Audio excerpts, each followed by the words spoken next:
மனிதர்கள் நேரான பாதையிலே நிம்மதியான ஒரு அழகான வாழ்க்கை இந்த உலகத்திலே வாழ வேண்டும், நாளை மறுமையிலே நிரந்தரமான அந்த சொர்க்கத்தை அடைய வேண்டும் என்பதற்காக இறை தூதர்களை அல்லாஹ் ரப்பல் ஆலமீன் ஆதம் அலைஹிஸ்ஸலாத்திற்கு பிறகு தொடர்வரியாக ஏராளமான இறை தூதர்கள் இந்த உலகத்துக்கு வந்து தன்னுடைய பணியை ஆற்றிருக்கிறார்கள். அதில் இறுதியாக நபிகள் நாயகம் ஸல்லல்லாஹு அலைஹி வஸல்லம் அவர்களை இந்த உம்மத்திற்கு அல்லாஹ் ரப்பல் ஆலமீன் இறை தூதராக அனுப்பி அவர்களை இந்த சமுதாயத்திற்கு ஒரு அற்கொடையாக ஆக்கி அவர்கள் இந்த சமுதாயத்தை வழிநடத்தினார்கள். நபி ஸல்லல்லாஹு அலைஹி வஸல்லம் வாழும் காலத்தில் அல்லாஹ்வுடைய வசனங்கள் இறங்குகிறது, சஹாபாக்கள் அதனை பதிவு செய்கிறார்கள், அல்லாஹ்வுடைய தூதருடைய வழிகாட்டுதல் அங்கே இருக்கிறது. அன்புக்குரிய சகோதரர்களே, இந்த நேரத்தில் நாம் கவனிக்க மிக முக்கியமான ஒரு செய்தி தான் இது. அதனால ஏதோ ஒரு பயான் என்ற அடிப்படையில் நாம் அணுகி விடாமல் சற்று கவனமாக இதில் நம்முடைய பங்கை நாம் செலுத்த கடமைப்பட்டிருக்கிறோம்.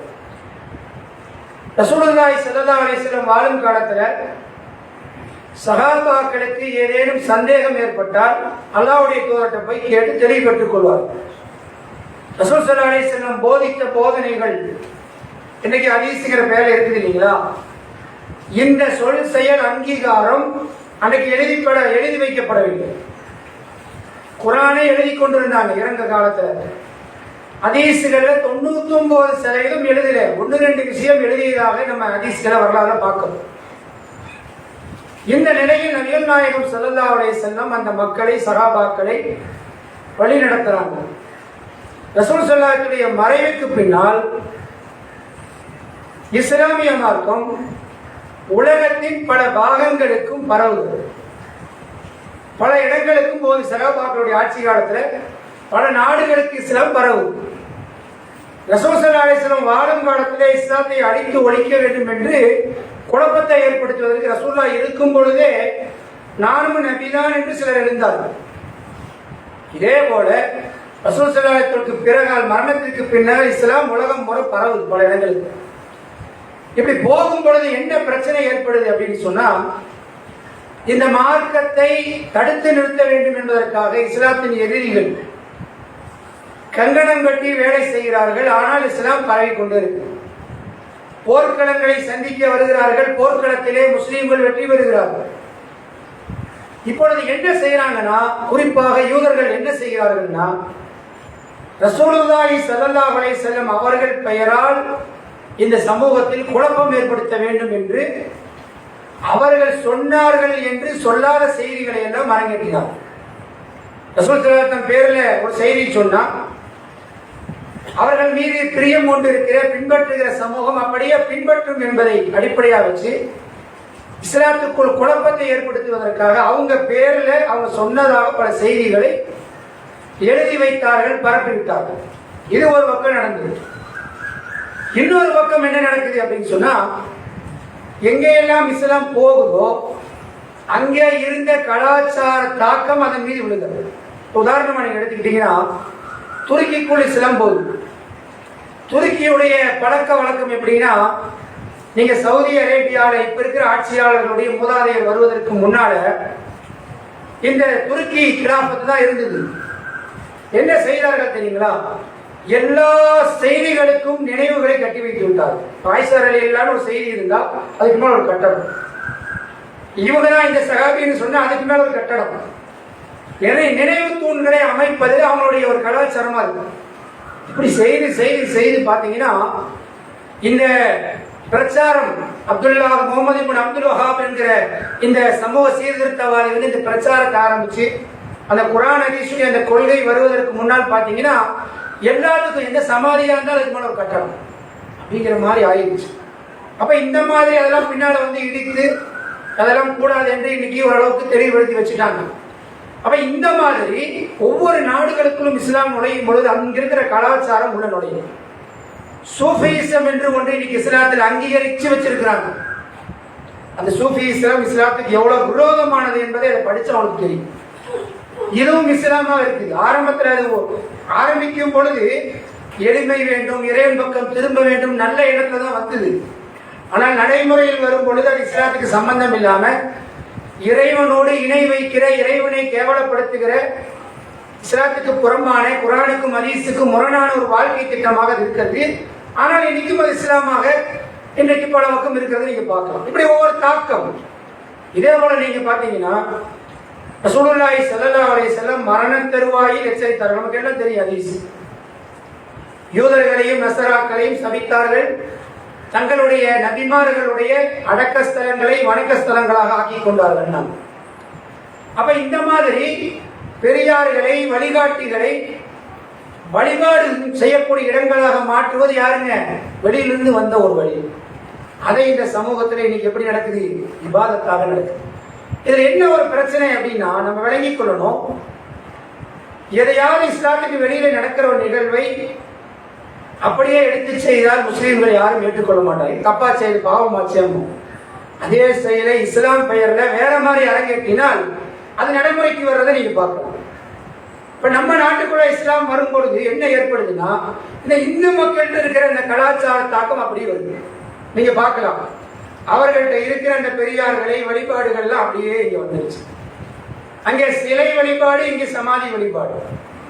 அங்கே நீங்கள் பார்த்தால் 3 திதி கொடுக்கிறேன், 16க்கு திதி, இப்படி 40க்கு செய்யறோம் என்றெல்லாம் செய்வார்கள்.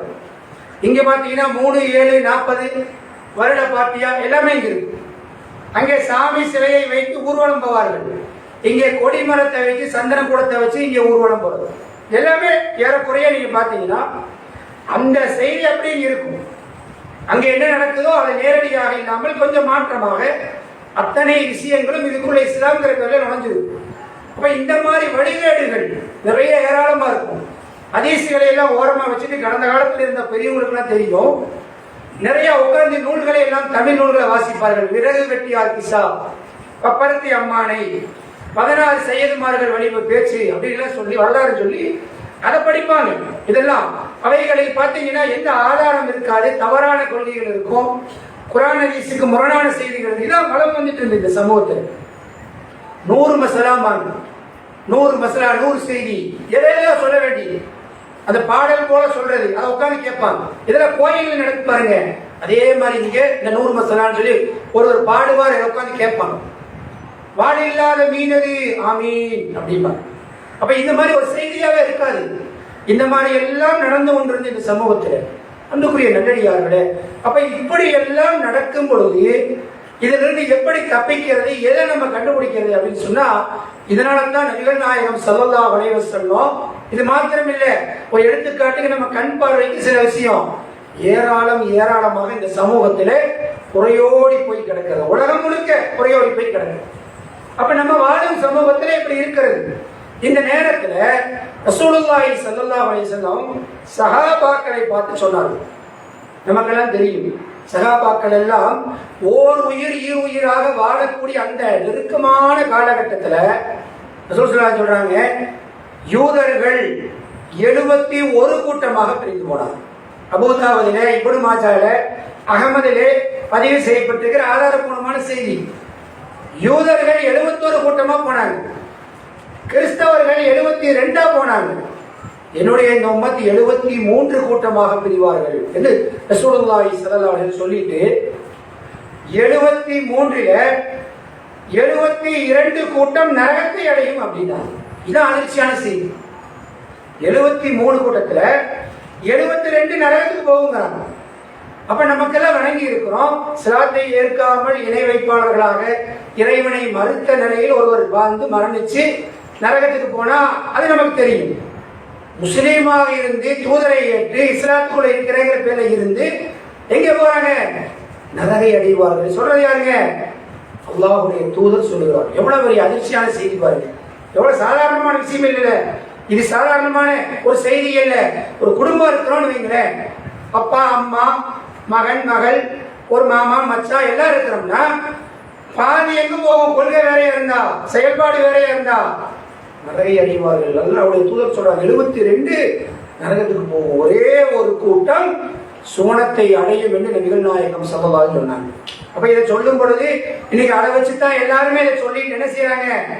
தங்களுடைய இயக்கத்தையும் தங்களுடைய கூட்டத்தையும் நாங்களா சுன்னத்து மாத்துங்க ஒரு கூட்டம் அல்லது ஏதாவது செய்யற தனிப்பட்ட எந்த இயக்கத்தையோ எந்த கூட்டத்தையோ ரசூல் ஸல்லல்லாஹு அடையாளம் காட்டல.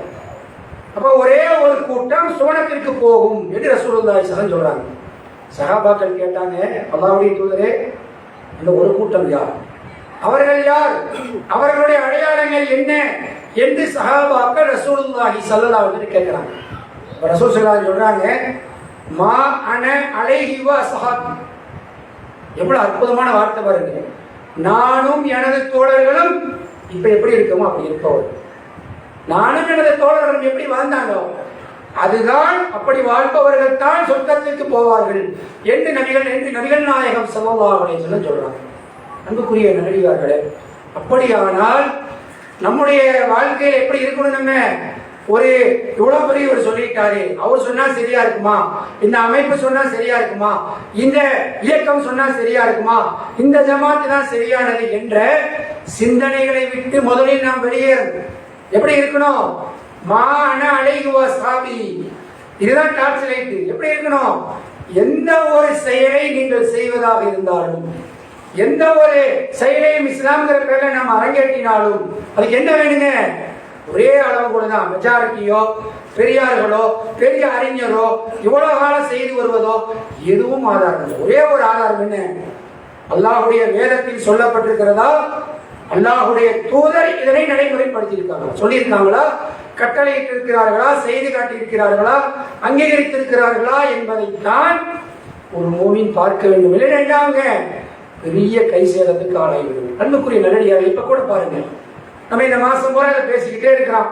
இப்ப கூட ரபியுல் அவ்வல் வந்து விட்டா ரசூல் ஸல்லல்லாஹு அலைஹி வஸல்லம் பிறந்துட்டாங்க இந்த மாசத்துல அப்படின்னு சொல்லி பள்ளிவாசல்கள் எல்லாம் அலங்கரிக்கப்படுது. முஸ்லீம் ஏரியாக்கள் பார்த்தீங்கன்னா வட மாநிலங்கள்லாம் போய் பாருங்க, தோரணை எல்லாம் கட்டுவாங்க. அந்த முஸ்லீம்களுக்கு அடையாளமாக பச்சை இதுல எல்லாம் கட்டுறது. விழாக்கோலம் போடும் இந்த 14 நாள் 12 நாளைக்கு என்ன செய்வாங்க? உலமாக்கள்ல ஒரு குரூப் என்ன செய்யறாங்க? சுறுசுறுப்பாயிடுறாங்க. நாங்கள் எல்லாம் ரசூல் ஸல்லல்லாஹு அலைஹி வஸல்லம் பிரிய வச்சிருக்கிறோம், நேசம் வச்சிருக்கிறோம், அவங்களுடைய மகிமையை புகழ் பாட போகிறோம் என்று சொல்லி பள்ளிவாசல்ல உட்கார்ந்து ஒரு வணக்கமாக இபாதத்தாக ஒன்றை உருவாக்கி செய்வதையும் ஆயிரக்கணக்கான லட்சக்கணக்கான மக்கள், இன்னும் சொல்றதா பெரும்பான்மை மக்கள் அது ஒரு இபாதத்தாக கருதி தங்களை அதில் ஈடுபடுத்தி கொண்டு சொல்லாதே செய்யாதே காட்டாதே தடுத்த அந்த விஷயத்தில் இருக்கிற ஒரு காட்சியை நம்ம பார்க்கிறோம். அன்புக்குரியவர்களே, அப்ப இந்த மாதிரி செய்யக்கூடிய நேரத்தில் அரசாங்கம் பார்த்தீங்கன்னா முஸ்லீம்களுக்கு நன்மை செய்யறேன்னு விடுமுறை அளிக்குது. அரசியல் கட்சி தலைவர்கள்லாம் பார்த்தீங்கன்னா நன்று ரசூலுல்லாஹி பிறந்த ஆண்டுன்னு சொல்லி வாழ்த்துக்கள் சொல்லுவார். இப்படியெல்லாம் நடக்கிறத பார்க்கலாம். இன்னும் ஊர்வலம் போறது, நம்ம ஊர்ல கொஞ்ச நாள் இல்லாம வந்து பதிகமாயிருச்சு. அப்ப இந்த மாதிரி எல்லாம் ஏன் செய்கிறார்கள் அப்படின்னா, நாங்களா பிரியமா இருக்கிறோம், நாங்களா நேசிக்கிறோம்.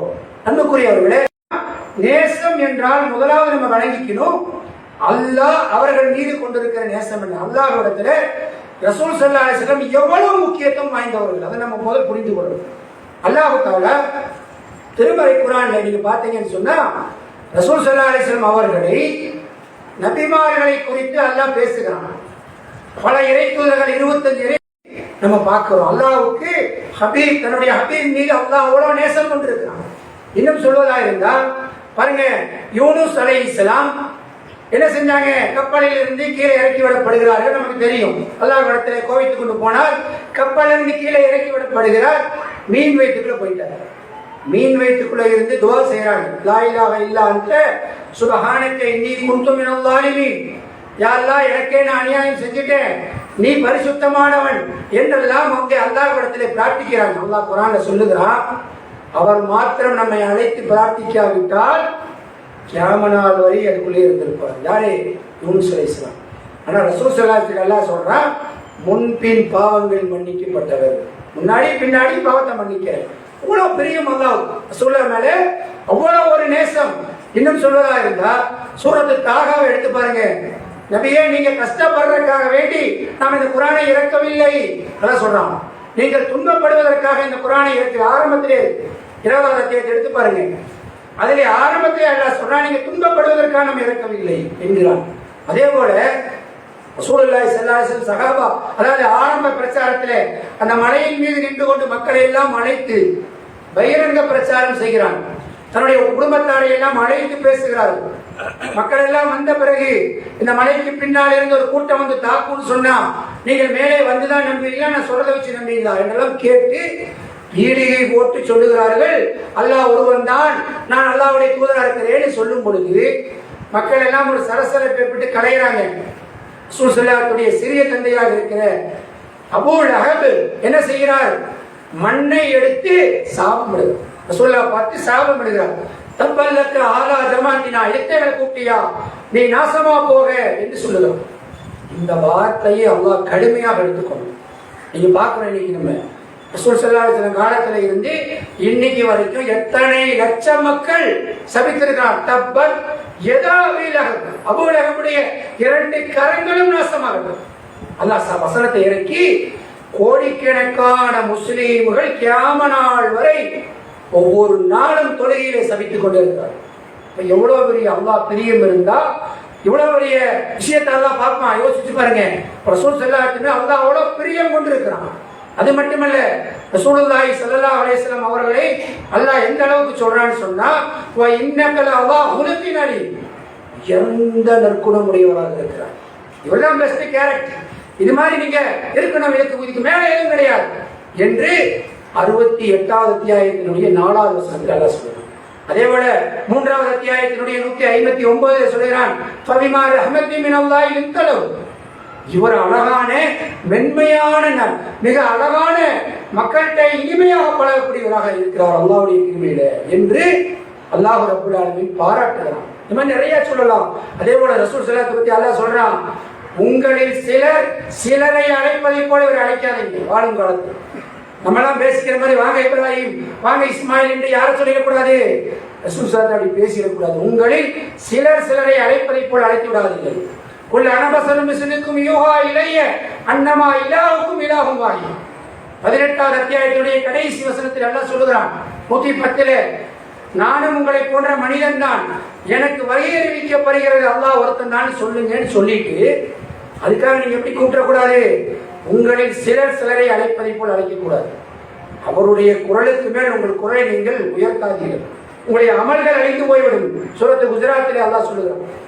இப்படியெல்லாம் நபிகள் நாயகம் ஸல்லல்லாஹு அலைஹி வஸல்லம் மீது அல்லாஹ் பிரியம் கொண்டிருக்கிறான். அன்புக்குரிய நல்லடியார்களே, நமக்கு அல்லாஹ் கட்டளை இடுகிறான். என்ன கட்டளைலாம்? வமா அர்ஸல்னாக இல்லா ரஹ்மத்தல் லில் ஆலமீன். உங்களுக்கு யார் தெரியுமா இந்த தூதர்? ஒரு அருட்கொடை. அவங்க வாழ்க்கை உங்களுக்கு ஒரு அருட்கொடை. அதை பின்பற்றினால் நீங்கள் அருட்கொடைக்குள்ள போய்விடுவீர்கள், பாக்கியத்துக்குள்ள போயிடுவீங்க. அல்லாஹ்வுடைய அவருடைய வாழ்க்கையை நீங்க ஃபாலோ பண்ணா அவர் உங்களுக்கு ஒரு அருட்கொடையா இருக்கிறாரு. உங்களுடைய பிரச்சனைகளுக்கு தீர்வு, உங்களுடைய வாழ்க்கைக்கு நிம்மதிக்கு அவங்க வழிகாட்டி, அல்லாஹ்விடத்தில் உங்களை நெருக்கி வைப்பதற்கு அவர்கள் வழிகாட்டி. அல்லாஹ் சொல்கிறார் 34வது அத்தியாயம் 28வது வசனம், காஃபத்தலின் நாசி பஸீரன் வ நதீரா. மக்களுக்கு இவங்க எப்படி இருக்கிறாங்க தெரியுமா?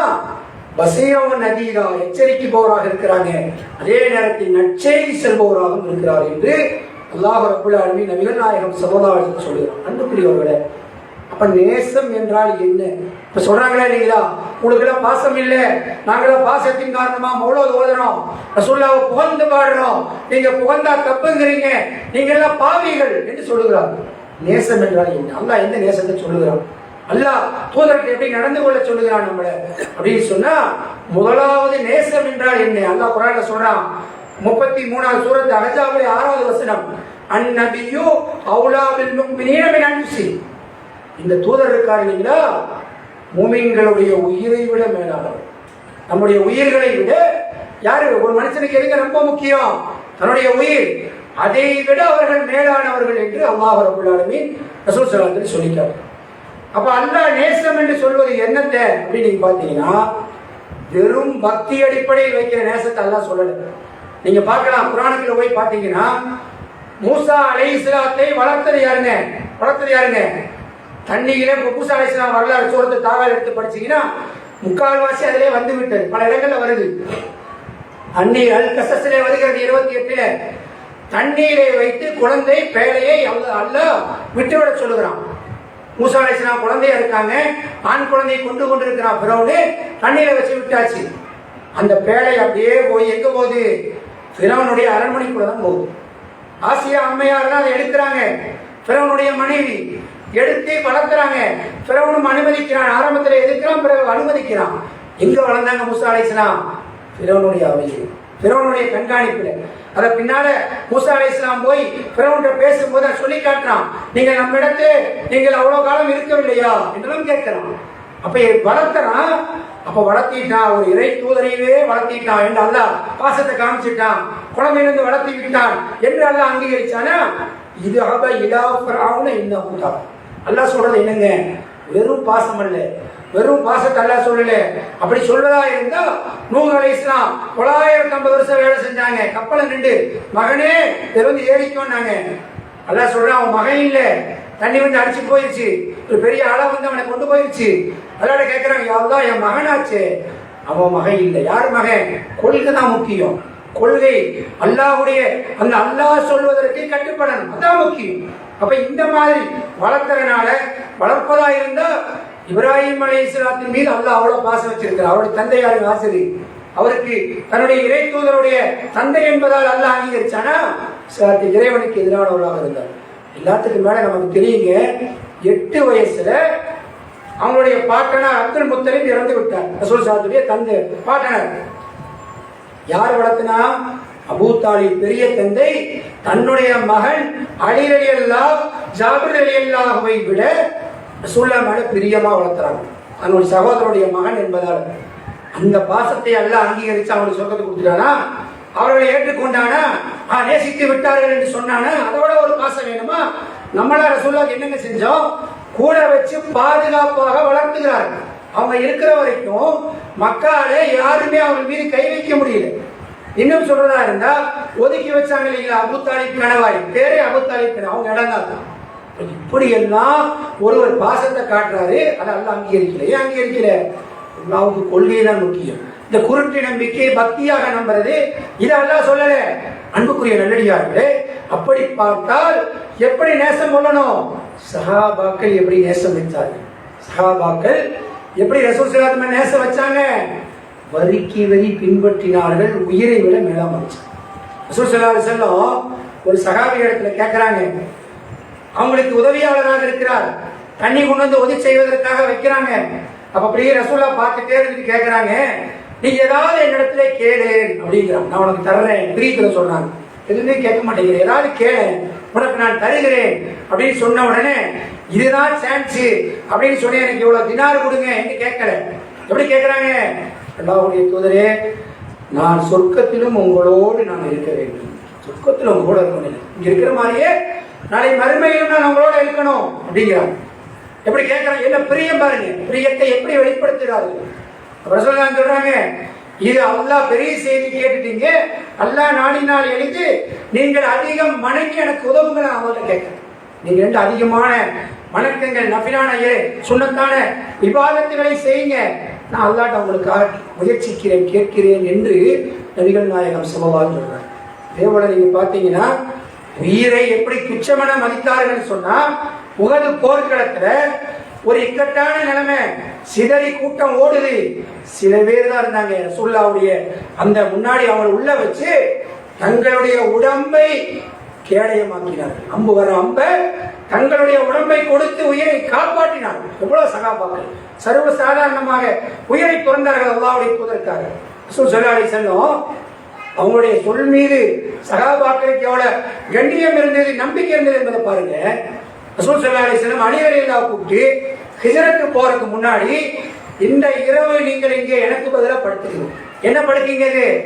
மரணப்படுக்கை. என்ன படுக்க? ரசூலுல்லாஹ் நினைச்சு கொன்றுவான் உள்ள வந்தா, அதுல நீங்க படுத்துக்கணும்.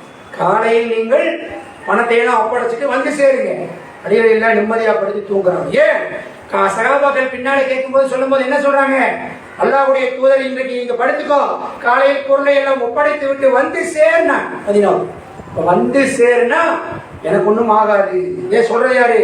அல்லாஹ்வுடைய தூதர். இப்படி வார்த்தைக்கு மரியாதை கொடுத்து உயிரை விட மேலாக மதித்தார்கள் சகாபாக்கள். அன்புக்குரிய நல்லடியார்களே, பாருங்க, முஅத்தா என்ற ஒரு போர் இஸ்லாமிய வரலாற்றிலே மிகப்பெரிய ஒரு போர்.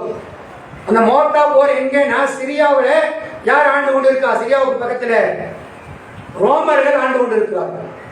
ரோமர்களுக்கும் அரபியர்களுக்கும் சண்டை வந்ததில்லை வரலாற்றில். முதலாக யுத்தம் வருது. எப்படி வருது அப்படின்னு சொன்னா 1,00,000 பேர் கொண்ட ஒரு படை. நம்ம மோத்தா போருங்கிற புகாரில் இருக்குது. கிறிஸ்தவர்களுடைய வரலாறு பார்த்தீங்கன்னா பைசாந்தி போர் எழுதி வச்சிருக்கான். 2,00,000 பேர் எழுதி வச்சிருக்கான். 1,00,000 பேர் கொண்ட படை முஸ்லீம்களை அழிப்பதற்காக அங்கிருந்து வருகிறது. ரசூல் ஸல்லல்லாஹு அலைஹி வஸல்லம் செய்தி வந்த உடனே 56 போர் நடந்தது. 19 போர்ல ரசூலுல்லா நேரடியாக பங்கெடுத்தார்கள். மீதி என்ன செஞ்சாங்க, தேவையில்லை என்று சகாபாக்கள் அனுப்பிச்சாங்க. இப்ப இந்த மோத்தா போருக்கு ரசூல் ஸல்லல்லாஹு அலைஹி வஸல்லம் சொல்றாங்க, சகாபாக்களை எல்லாம் கூட்டி வைத்து படைகளை திரட்டி விட்டு 3000 பேர், எவ்வளவு, 1,00,000 பேர். உலக வரலாற்று நீங்க பார்க்க முடியுமா? 3000 பேர் கொண்ட ஒரு படை 1,00,000 பேர்த்தை எதிர்கொள்ளுது. அந்த மோத்தாங்க நடக்கிறது. அன்புக்குரியவர்களே, ரசூல் ஸல்லல்லாஹு அலைஹி வஸல்லம் சொல்றாங்க சஹாபாக்களை பார்த்து, யார சொல்றாங்க? ஃபர்ஸ்ட் சொல்றாங்க ஸைத் பின் ஹாரிஸா, ரசூலுல்லாஹ்வுடைய வளர்ப்பு மகனார். அவர் அந்த படைக்கு தளபதியாக நியமிச்சு ரசூல் ஸல்லல்லாஹு அலைஹி வஸல்லம் இஸ்லாமிய கொடியை தந்து இந்த போர்க்களத்தில் நீங்கள் கலந்து கொள்ள வேண்டும் சொல்லிட்டு ஆலோசனை சொல்றாங்க. நீங்கள் ஷஹீதாக்கப்பட்டால், போர்க்களத்தில் நீங்கள் கொல்லப்பட்டால் யார் இருக்கணும்? அப்துல்லா பின் ரவாஹா, அவர் தலைவராக இருக்கிறார். அப்துல்லா பின் ரவாஹா சொல்றாங்க, நீங்கள் கொல்லப்பட்டால் ஜாபிர் பின் அபி தாலிப் ரலியல்லாஹுடைய சகோதரர், அவர் தலைவராக நியமிக்கப்பட வேண்டும்.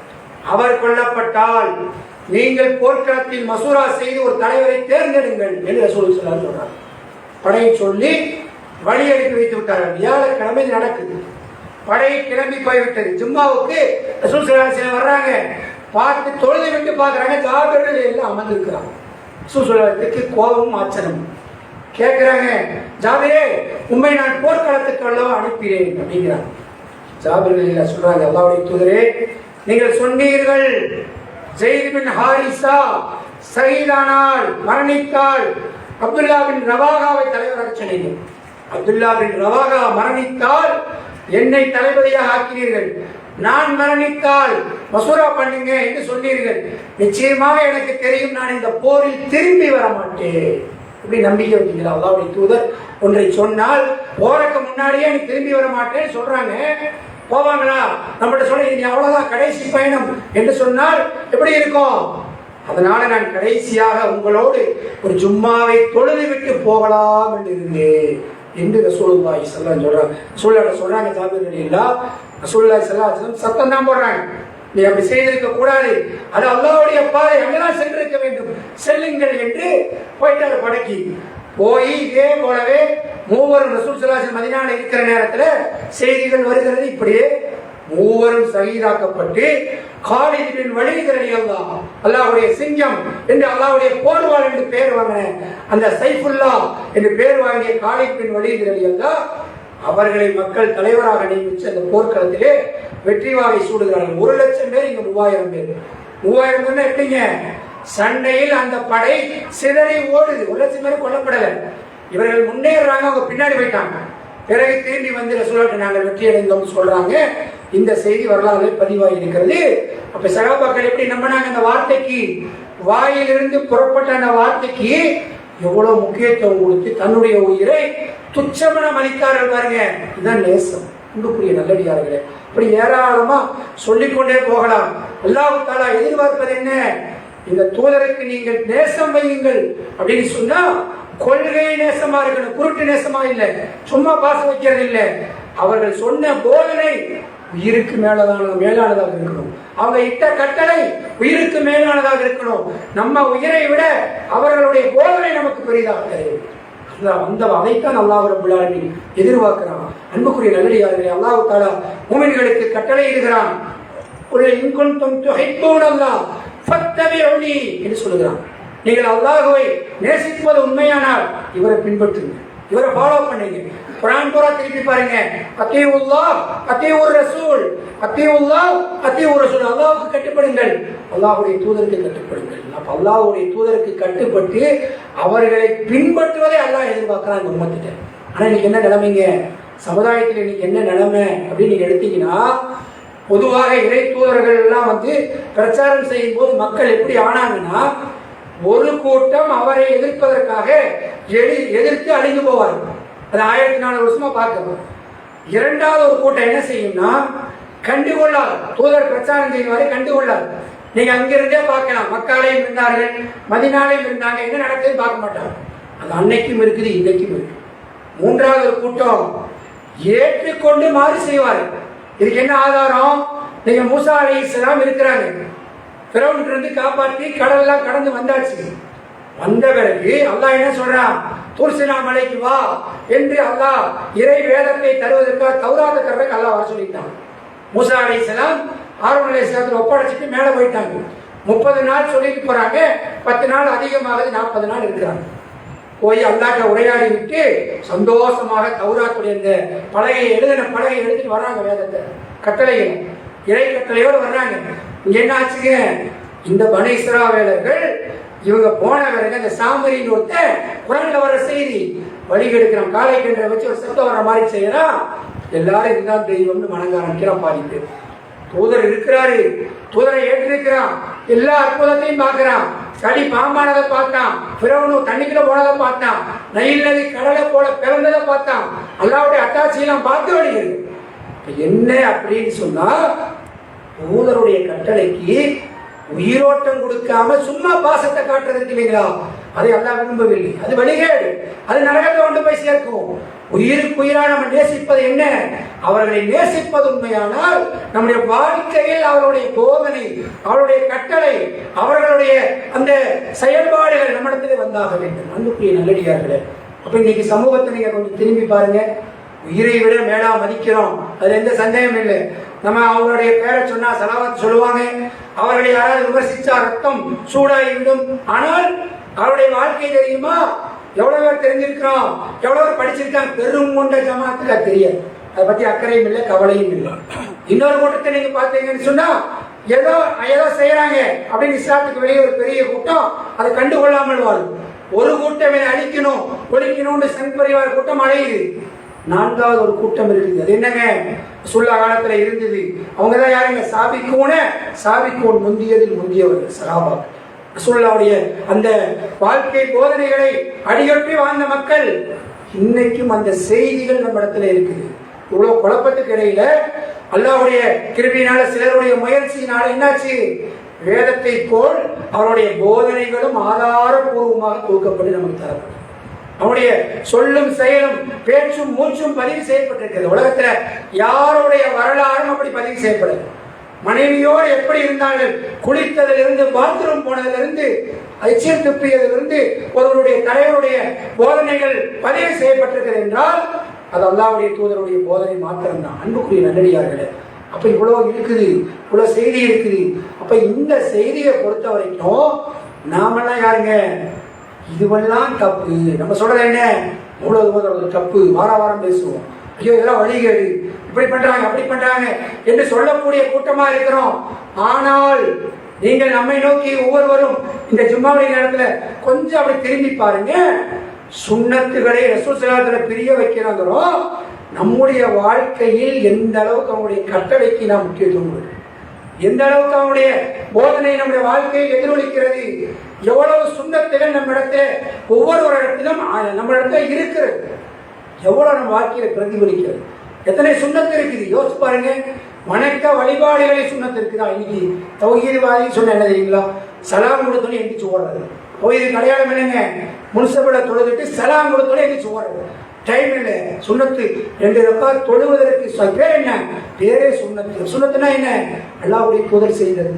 அப்ப செய்யற மாதிரியே தஹஜ்ஜுடைய தொழுகை ரசூல் ஸல்லல்லாஹு அலைஹி வஸல்லம் வாழ்க்கையிலே நிகழ்த்திய மிகப்பெரிய ஒரு சுண்ணத்து. கடமையாக அல்லாஹ் அவங்களுக்கு ஆக்கியிருந்தான். அது வலியுறுத்தி சொல்லப்பட்ட ஒரு சுண்ணத்து. எத்தனை பேர் எடுத்து நடக்கிறோம்? எவ்வளவு பேர் அது வாழ்க்கை அப்படி 20 வருஷம் 25 வருஷம் இந்த மாதிரி செய்திகள் நமக்கு தெரிஞ்சு இதுதான் சரியான வழி என்று தெரிந்த பிறகு கூட நம்முடைய வாழ்க்கையில் பெரிய மாற்றம் வர இருக்கு. ஏதோ இருக்கிறோம். நம்மளை பொறுத்தவரைக்கும் என்னன்னா, அவர்களை வசைப்பாடுவது, குறை சொல்வது, நாமெல்லாம் சரியா இருக்கோங்கிற மனநிலை. ஒன்றை தவறு என்று சொல்லுகிறோமே, உண்மையை நடைமுறைப்படுத்தக்கூடாதா? நடைமுறைப்படுத்தினால் விளைவு பெரிய விளைவாக மாறி இன்னைக்கு என்ன ஆச்சுன்னா, தௌஹீத் மக்கள் எப்படி ஆயிடுச்சுன்னா, ஒரு ஹதீஸ் எடுத்து நீங்க சொன்னால் ஹதீஸ் தானே என்று சொல்லுகிற அளவுக்கு பலவீனப்பட்டிருக்காரு. ஹதீஸ் தானே அப்படின்னு சொல்ற அளவுக்கு இன்னைக்கு நம்முடைய நிலைமைகள் என்னாச்சு? அவங்க ஒன்று சொல்றாங்க, இவங்க ஒன்று சொல்றாங்க. இதுக்கு தான் ஹதீஸே வேணாங்கிறேன், என்கிற அளவுக்கு இன்னைக்கு மக்களுடைய நிலைமை மாறி போய் கொண்டிருக்கிறது. அன்புக்குரிய நல்லடியார்களே, நம்ம ரசூல் ஸல்லல்லாஹு அலைஹி வஸல்லம் நேசிப்பது உண்மையாக இருந்தால் அவர்களுடைய போதனைகள் நம்முடைய வாழ்க்கையில் பிரதிபலிக்க வேண்டும். பேச்சில, செயலில, கொடுக்கல் வாங்கல இன்னைக்கு இருக்குதா? நீங்க யோசிச்சு பாருங்க. மணிக்கணக்க பேசலாம். நீங்க வணக்க வழிபாடு இல்லையா, விரல் அசைக்கிறதுல இருந்து தொப்பி போட மாட்டேங்கிறதுல இருந்து நெஞ்சில கை கட்டுறது எல்லாம் இருக்குது. கொடுக்கல் வாங்கலே சுண்ணத்து இருக்குதா? அவங்களுடைய வழிமுறை இருக்கிறதா? அந்த ஹிஜ்ரத்துடைய சம்பவத்துல மரண தருவாய்ங்கிறது கொள்வதற்காக வீட்டுக்கு முற்றுகை எடுக்கிறார்கள். செஞ்ச வேலை என்ன? இந்த மக்காவாசிகளை சில பேர் எங்கிட்ட பொருளை கொடுத்து வச்சிருக்கிறாங்க, அடிநிலையிட்ட கொடுத்து அவங்களெல்லாம் ஒப்படைச்சிட்டு வாங்க என்று யாராவது சொல்லுவாங்களா? போலீஸ் வந்து வீட்டை முற்றுகிட்டு வச்சு சில பேரை கொடுத்துருக்காங்க, அதை கொடுத்துன்னு சொல்லிட்டு இருப்பாங்களா? தப்பிப்பதற்கு என்ன வழின்னு பார்ப்பாங்க. ஆனா ரசூல் என்ன செய்யறாங்க? அடுத்தவர்களுடைய முதல் மிக முக்கியமானது என்பதை இந்த உம்மத்துக்கு வழிகாட்டுறாங்க. ஆனா என்ன ஆச்சு? அந்த சுண்ணத்து இன்னைக்கு நம்முடைய வாழ்க்கையில் இருக்குதா? இன்னைக்கு மூமின்களாகிய தௌஹீத்வாதிகள் பேசுறமே நம்ம இடத்துல இருக்குதா? இருந்தால் பிறரை தாக்குமதி நடந்தவனு வைங்க, அது ஆச்சரியப்படுவார்கள். அந்த ஆச்சரியம் அவர்களை நேர்வழிக்கு கொண்டு வரும். வெறும் பேச்சு, மேடை பேச்சு, அலங்காரம், எழுத்து, புத்தகம், சீடி, இதுலதான் ஜாஸ்தியா இருக்கு. நடைமுறையில் இல்லை. வாழ்க்கையில இவர் யாரு, இவர் ஏன் இப்படி செய்யறாரு, இவர் அல்லாஹ்வுடைய தூதரை பின்பற்றுகிறார், செயல்பாடு பார்த்தீங்களா, அழகா பேசுறாரு பார்த்தீங்களா, அழகா நடந்துக்கிறார் பார்த்தீங்களா. ரசூல் ஸல்லல்லாஹு அலைஹி வஸல்லம் சொல்றாங்க, அனஸ் பின் மாலிக் ரலியல்லாஹு அவங்கள்ட்ட சொல்றாங்க, அனஸே, நீ யார் மீதும் விரோத குரோதம் இல்லாமல் நடக்க முடிந்தால் நடந்து கொள். என்னிடத்துல, என்னுடைய உள்ளத்துல யார் மீதும் விரோத குரோதம் இல்லை, இதுதான் எனது வழிமுறை. யார் இந்த வழிமுறையை பின்பற்றுகிறார்களோ, சுண்ணத்தை பின்பற்றாங்களோ அவர்கள் என்னை சார்ந்தவர்கள், என்னை சார்ந்தவர்கள் என்னோட சுருக்கத்திலே இருப்பார்கள். எவ்வளவு பெரிய சுண்ணத்து வரும். யாரு மேலையும் பகைமையும் வெறுப்பும் காட்டக்கூடாது. அப்ப ரசூலுல்லாஹ் காமிச்சதெல்லாம் எதுக்கு? கொள்கைக்காக, அல்லாஹ்வுடைய மார்க்கத்துக்கு எதிராக தனக்கு துன்பம் விளைவித்தவர்களை மன்னித்தார்கள், கனிவாக நடந்து கொண்டார்கள். இப்ப இந்த பண்பு நம்ம இடத்துல இருக்கிறது. அவன் ஆகாது, அவர் ஆகாது, தம்பி ஆகாது, அண்ணன் ஆகாது, குடும்பத்துல பொம்பளைக்கு இந்த பொம்பளை அந்த பொம்பளைக்கு ஆகாது. பாத்திரமா யார் மீதும் வெறுப்பு கொள்ளாத, மன்னிச்சு விடு, அல்லாஹ்வுக்காக மன்னிச்சு விடு. அப்ப அந்த பண்பு என்னுடைய வழிமுறைங்கிறாங்க. சுண்ணத்துகள் எங்கே ஹயாத்தாக்க ஆக்க இந்த மார்க்கம் வளர்ச்சி வரும், இது உயிரோட்டமாக ஆகும். நாம அல்லாஹ்வுடைய அருட்கொடை சொல்றானே அல்லாஹ், அந்த அருட்கொடை நம் மீது இறங்கும், நம்முடைய வாழ்க்கையில பெரும் மாற்றம் நிகழும் என்பதை உங்களுக்கும் எனக்கும் உபதேசித்தவனாக அல்லாஹ் ரப்புல் ஆலமீன் நம்முடைய வாழ்க்கையில் அந்த தூதரை முழுக்க முழுக்க அறிந்து அவர்களுடைய போதனைகளை நம்முடைய வாழ்க்கையில கொண்டு வருவதற்கு அல்லாஹ் நம் அனைவருக்கும் தௌஃபீக் செய்வானாக என பிரார்த்தித்தவனாக என்று முதலாவது ஒரு அல்ஹம்துலில்லாஹி ரப்பில் ஆலமீன். அன்புக்குரிய சகோதரர்களே, பொதுவாக இதெல்லாம் நம்ம நமக்கு தெரிஞ்ச செய்தி தானே அப்படிங்கிற மனநிலை விட்டுட்டு கொஞ்சம் யோசிச்சு பாருங்க. ரசூல் ஸல்லல்லாஹு அலைஹி வஸல்லம் சுன்னத்தில் படிக்கிறோம், கேட்கிறோம், வைக்கிறோம், எந்த அளவுக்கு நம்மளோட வாழ்க்கையில எதிரொலிக்குது, எப்படி ஃபாலோ பண்றோம், பிறருக்காக நாம் இருக்கிறோமா, இல்ல கூட்டத்தோட கூட்டமா இருக்கிறோமா, தனித்துவமாக விளங்குறோமான்னு பாருங்க. இஸ்லாத்தை பொறுத்த வரைக்கும் எப்போல்லாம் ரசூலுல்லாஹி ஸல்லல்லாஹு அலைஹி வஸல்லம் சுன்னத்துகளை நடைமுறைப்படுத்துகிறோமோ நிச்சயமா அது ஒரு பெரிய தாக்கத்தை ஏற்படுத்தும். குர்ஆனை ஆங்கிலத்திலே மொழிபெயர்த்தார் இல்லைங்களா, முகமது பித்தால்னு சொல்லக்கூடியவர். அவர் எப்படி இஸ்லாத்துக்கு வந்தார் நினைக்கிறீங்க? முதலாக ஆரம்பத்தில் பார்த்தீங்கன்னா ஆங்கிலத்திலே சரியான மொழிபெயர்ப்பு இல்லை. இவர் தான் இஸ்லாத்துக்கு மாறி ஆங்கிலத்திலே குர்ஆனை மொழியாக்கம் செஞ்சிருக்காரு. சென்னைக்கெல்லாம் கூட வந்திருக்கிறார். எப்படி மாறினார் நினைக்கிறீங்க? ஒரு ஹோட்டல் அறையில் தங்கி இருக்கும் பொழுது ஒரு இளைஞரை முதியவர் தாக்கிக் கொண்டே இருக்கிறார். கீழே இறங்கி போய் கேட்கிறாரு. அந்த இளைஞர் பேசாம அடி வாங்கிட்டு இருக்கிறார். கேட்கிறாரு, எதற்காக இப்படி நடக்குது, என்ன பிரச்சனை? இவரிடத்துல சில காசுகளை நான் வாங்கியிருந்தேன், தர முடியல, அதுக்காக நீ தாக்குகிறார். அவ கேட்கிறார், பித்தாலே ஏன் அப்படி திருப்பி அடிக்க வேண்டியதான? கேட்டா என்ன, நீ பலம் வாய்ந்தவனாக இருக்கிறாய், அவர் வயதானவராக இருக்கிறார், அடி வாங்கிட்டு இருக்கிற அப்படின்போது சொல்றார் அந்த இளைஞர், இல்லை சகோதரரே, எங்களுடைய வழிகாட்டி அல்லாஹ்வுடைய தூதர் எங்களுக்கு சொல்லி இருக்கிறாங்க. என்ன சொல்லி இருக்கிறாங்க? கடன் கொடுத்தவருக்கு உரிமை இருக்கிறது, வயது முதிர்ந்தவரை மதிக்காதவரும் குழந்தைகள் மீது அன்பு செலுத்தாதவரும் என்னை சார்ந்தவர் இல்லை என்று எங்களுடைய தூதர் எங்களுக்கு போதனை செய்திருக்கிறார் சொல்றாரு. ஒன்றும் சொன்னேங்க, நான் அடிமகளுக்கு ஒரு காரணம் என்ன, திருப்பி அடிச்சிருவேன். 2 காரணம் தான். கடவானனுக்கு உரிமை இருக்குது, இன்னொன்னு என்ன, அவர் வயதானவரா இருக்காரு, மதிக்க சொல்லி எனக்கு சொல்லி இருக்கிறாங்கிறார். இவர் வந்து உள்ளே வந்து யோசிக்கிறாரு, இஸ்லாத்தை அழிக்க வேண்டும் ஒழிக்க வேண்டும் புறப்படுறோம். இங்க என்னன்னு சொன்னா இப்படி ஒவ்வொரு இளைஞரும் அங்கிருந்து உருவாகி கொண்டே இருக்கிறானே, இது என்னதான்னு பார்த்து இஸ்லாத்தை படித்து சவுதி அரேபியாவுக்கெல்லாம் பிரயாணம் செய்து விட்டு அரபியை கற்று குர்ஆனை ஆங்கிலத்திலே மொழியாக்கம் செய்யலாம். எவ்வளவு பெரிய மாற்றம் வரும். இந்த மாதிரி நிறைய பார்க்கலாம். உங்களுக்கு தெரியும், காந்தியடிகளுக்கே குரு ரஷ்யாவை சேர்ந்த பெரும் அறிஞர் ஒருவர், அவர் டால்ஸ்டாய் சொல்லக்கூடியவர். அவரு ரயில் நிலையத்தில் காத்திருக்கிறார், ரயிலுக்காக உட்கார்ந்துருக்கார். அப்படியே சரிந்து மறைந்து விட்டார், இறந்துட்டார். அவரை போய் அடக்கம் செய்வதற்காக தூக்கும் பொழுது அவருடைய கோட்டு பாக்கெட்ல இருந்து புத்தகம் வெளிவருது. யாரோட புத்தகம்? ரசூல் ஸல்லல்லாஹு வாழ்க்கையை படித்துக் கொண்டிருக்கிறார் ஹதீஸ். பாத்தீங்களா? அப்ப எப்படி வெளியில் இருப்பவர்கள் எப்படி இருக்கிறாங்க, நாம எப்படி இருக்கிறோம்? முஸ்லீமா பிறந்துக்கிட்டு எல்லா வீட்லயும் புகாரி மண்ணடிச்சு கிடக்குது, எல்லா வீட்லயும் முஸ்லீம் மண்ணடிச்சு கிடக்குது. சில பேருக்கு என்ன வேணும்னா காலையில் எழுந்திரிச்சு ஹதீஸ் அடுத்தவங்களுக்கு பார்வையிட பண்றது. ஒரு நாளும் நாம் படிப்பதில்லை, கேட்டாலும் தெரிவதில்லை, நடைமுறையும் படுத்துவதில்லை. பிறரை குறை சொல்லி தப்பிக்க முடியாது. மா அன அலைஹுவா சாபி என்ற வாழ்க்கைக்கு சொந்தக்காரர்களாக இருக்க வேண்டும். ரசூல் ஸல்லல்லாஹு சொன்னாங்க, இஸ்லாம் ஒரு காலத்திலே அந்நியமாக இருந்தது, பின்பு ஒரு நாள் அந்நியமாகும். அந்த காலத்திலே என்னுடைய வழிமுறையை மெய்ப்பிப்பவர்கள், பின்பற்றுவர்கள், சொல்பவர்களுக்கு என்னுடைய வாழ்த்துக்கள் என்று நபிகள் நாயகம் ஸல்லல்லாஹு சொன்னாங்க. அப்படியானால் இந்த குழப்பமான காலத்துல சுன்னத்துகளை ஹயாத்தாக்கினால் ரசூல் ஸல்லல்லாஹு அலைஹி வஸல்லம் வாழ்க்கை பெற்ற ஒரு கூட்டமாக மாறுவோம் என்பதை உங்களுக்கும் எனக்கும் உபதேசித்து அல்லாஹ் ரப்பல் ஆலமீன் இந்த மார்க்கத்தை விளங்கி அதன் அடிப்படையில் நடக்கக்கூடிய நல்ல தௌஃபீக்கை நம் அனைவருடைய வாழ்விலும் தந்தருள் புரிவான என பிரார்த்தித்தவனாக எனது இந்த ஜும்மா உரையை நிறைவு செய்கின்றேன். வாஹிரு தாவானா அல்ஹம்துலில்லாஹி ரப்பில் ஆலமீன். அஸ்ஸலாமு அலைக்கும் வரஹ்மத்துல்லாஹி.